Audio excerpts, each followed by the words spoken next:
আমি নিজে একসময় সাংবাদিক ছিলাম। আমি জানি আপনারা কত চাপের মধ্যে সাংবাদিকতা করেছেন।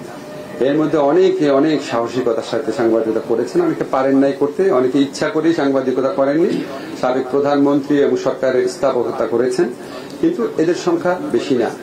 আমি জানি আপনাদের মেজরিটির মধ্যেই সৎ, সাহসী, নিরপেক্ষ সাংবাদিকতা করার মানসিকতা আছে।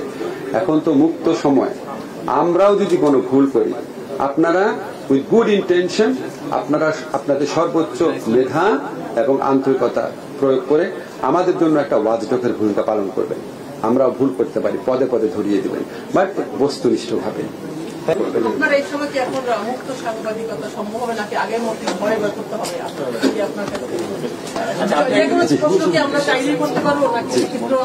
না, যে কোনো প্রশ্ন এখন শোনে, আমি এখন ধরেন হত্যাকাণ্ড নিয়ে হত্যাকাণ্ড নিয়ে আলাপ করছি। এখন আপনি যদি বলেন যে আপনার প্রিয় ফুটবল টিম কি, তো হয় না। যে কোনো প্রশ্ন না, আমার বিষয় রিলেটেড প্রশ্ন করবেন। হ্যাঁ, আমি যে মন্ত্রণালয়ের দায়িত্বে নিয়োজিত, আমরা তো এখানে সিরিয়াস রাষ্ট্রীয় কাজ করছি।